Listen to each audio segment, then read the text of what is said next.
This story was told to me by someone who actually works in campus security at a university.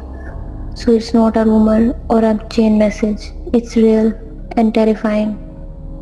It happened to one of the night guards in the old boys hostel. Let's call him Iqbal Chacha.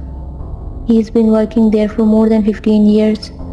Honest guy, known by everyone, not the kind who makes up ghost stories for fun. So this happened during winter break when all the students had gone home. The hostel was completely empty except for a few guards rotating night duty. That night it was Iqbal Chacha's shift.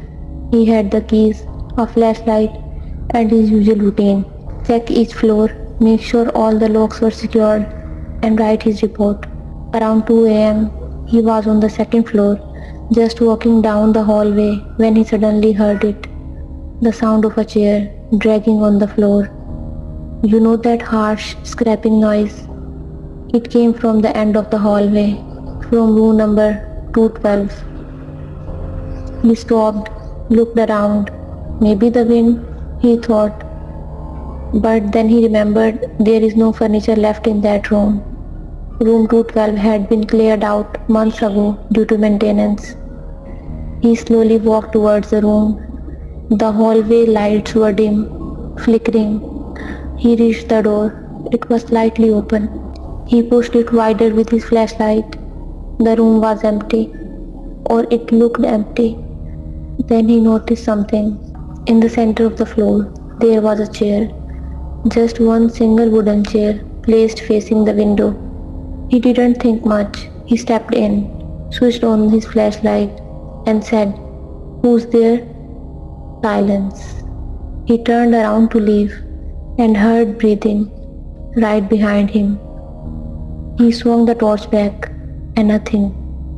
But suddenly the chair started rocking slowly on its own. No fan, no wind. He said Bismillah under his breath and ran out. As he reached the hallway, the light above the door exploded with a loud crack. Now he was panicking. He radioed the other guard at the gate. No response. As he rushed down the stairs, he heard something again. Footsteps coming down behind him. But they were heavy and slow, like someone dragging one leg.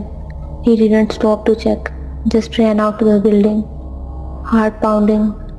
Outside, the guard at the main gate was fast asleep.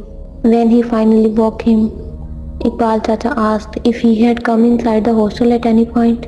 The man said, "No, I was here the whole time. I didn't hear anything." The next day, they both went back to room 212.